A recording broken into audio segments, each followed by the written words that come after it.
Le pouvoir d'achat. Alors, c'est reconnu dans toutes les enquêtes, le sujet numéro 1 des Français. Alors, on entend, pardon de dire ça, mais quand même, c'est pas la sécurité, donc. non, c'est le numéro 1, c'est le pouvoir d'achat. Mais on reconnaissait aussi qu'on entend beaucoup de choses. J'allais dire, pour être un peu familier, tout et n'importe quoi. Si on essaie d'être sérieux, quelles sont les propositions? Alors, on entend des hausses de salaires considérables, des nationalisations. Bon, qu'est-ce qui pourrait concrètement et, j'allais dire, raisonnablement améliorer les choses? Bon, d'abord, commençons par dire qu'il ne faut pas dire que c'est tout et n'importe quoi. Les candidats proposent des solutions, on peut en discuter. Moi, j'en discute avec certains d'entre eux, je ne suis pas d'accord avec ce qu'ils proposent.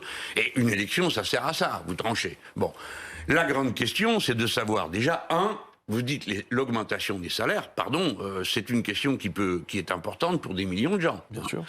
Bon, la répartition entre le capital et le travail se fait d'une manière tellement désastreuse pour le travail qu'on a le droit de dire que un autre partage serait meilleur. Par exemple, commençons par augmenter le SMIC. En le portant, moi j'ai proposé 1 400 €, c'était le chiffre qui jusque-là était celui des organisations syndicales. Il a bougé depuis, moi j'ai pas encore bougé parce que tout mon calcul économique est fondé sur un certain niveau de salaire. Mais je peux rectifier ça. Pourquoi le SMIC? C'est pas la majorité des salariés qui sont au SMIC, mais parce que quand on le fait, ça fait monter tout le reste.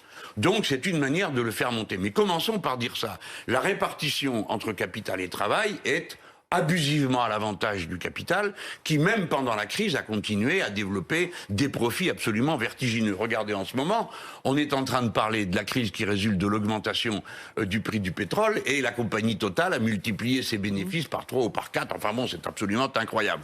Et tout ce que le gouvernement trouve à faire, c'est de proposer de donner une mini-prime de 100 € à tout le monde. Pourquoi est-ce qu'on ne s'attaque pas? Est-ce qu'on ne dit pas, on bloque les prix, et c'est Total qui se mange la différence? C'est eux, ils ont fait de tels bénéfices, ils le pourraient.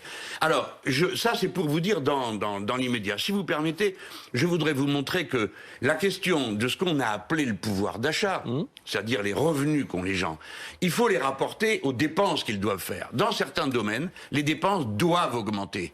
Je le dis aux gens, on va payer plus cher le bon manger, la nourriture bio.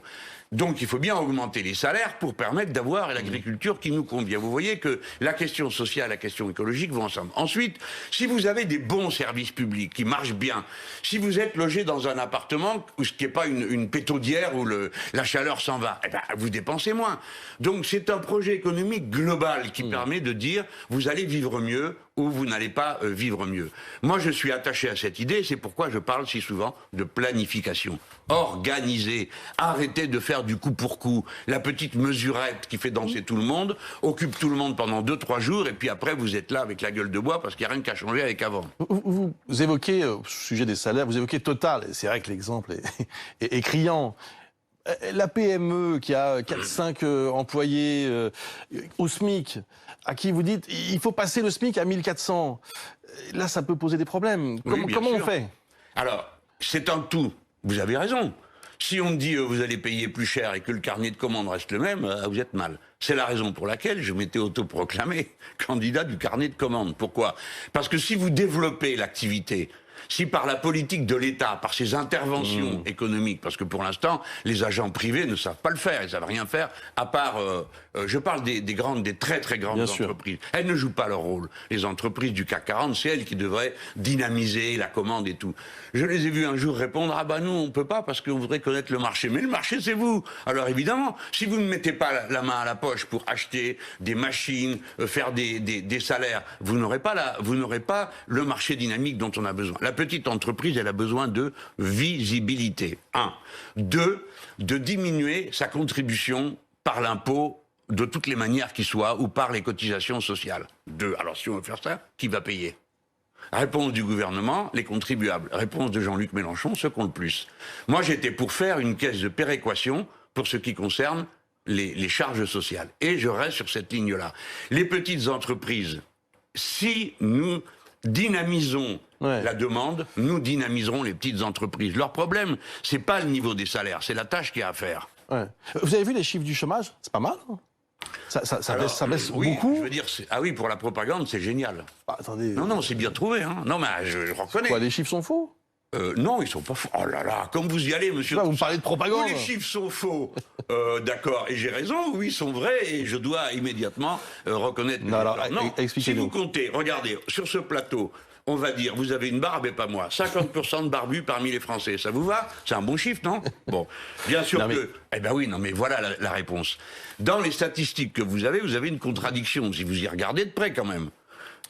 On vous dit, le chômage baisse, mais le nombre d'inscrits à Pôle emploi a augmenté de 200 000. Parce qu'il y a plusieurs catégories, parce que, bien sûr, vous avez raison, il y a toujours des nuances dans les chiffres. Pas une nuance. Mais il y a quand même une Dites-moi, tendance. vous y allez un peu fort, vous, la nuance. Parce que entre quelqu'un qui a un emploi avec un CDI à temps plein, d'accord, et quelqu'un qui a du temps partiel, qui tire la langue, qui aimerait bien avoir des heures de plus et qui va à Pôle emploi s'inscrire, s'il vous plaît, dites pas que c'est une nuance, c'est leur vie qui est en cause. Donc, ces chiffres sont des chiffres qui sont présentés suivant la norme dite du Bureau international du travail, qui est la plus dure. Elle ne compte quasiment personne, sauf ceux qui ne font Donc rien. vous dites pas de travail, attention, pas de boulot du tout. Vous dites attention à ces chiffres un peu en trompe-l'œil, si j'ai bien compris. Je dis que la misère est là, qu'il y a 10 millions de pauvres dans notre pays, qu'il y a 8 millions de personnes qui ont besoin de l'aide alimentaire, et que quand on balance des chiffres comme ça, on a l'air de dire aux gens « Ah, vous êtes dans la misère, c'est de votre faute ». Ben non, c'est pas de leur faute. Moi, c'est ça le message que je porte. Je veux leur dire « Non, c'est pas de votre faute. On peut vivre autrement ». Et moi, je mettrais tout le monde au boulot. Parce qu'il y a du travail à faire dans ce pays, il y en a de tous les côtés, à condition d'y mettre les sous. Les sous, on les a. Ça serait quoi l'objectif, d'ailleurs, avec vous, du taux de chômage? Ah ben, le plus bas possible. Oui, mais il y a un objectif chiffré ou... Le plus bas possible, c'est la ligne d'horizon, c'est le chômage résiduel. C'est naturellement... Le plein emploi. Hein? Ce qu'on appelle le plein emploi. Oui, ça me paraît assez simple à réaliser. Du moment où on demande qu'est-ce qu'il y a à faire, bon, très bien, il y a tout ça à faire. Combien il nous faut de monde? Est-ce qu'on les a? On les a pas, on les prépare. Et combien ça coûte? L'État s'est appauvri, je parle que de l'État, de 100 milliards depuis Monsieur Chirac, à force d'enlever des impôts pour les plus importants. Comme on ne taxe pas à bon niveau les très grosses entreprises dont on ne parle jamais, qui mettent leurs profits à l'étranger, moi je suis pour faire un impôt universel. Vous savez combien ça rapporte, l'impôt universel des boîtes? Ils ont fait le calcul, là, Manon Hébry et son équipe, et puis toute la bande là que j'ai au Parlement, autour d'Éric Coquerel. Combien ça rapporte? 26 milliards. Alors ça va, il y a de la marge. Ne venez plus me parler d'argent qui n'existe pas, il y est. Les grandes entreprises françaises sont largement assez riches pour qu'on puisse faire vivre normalement tout le monde dans ce pays.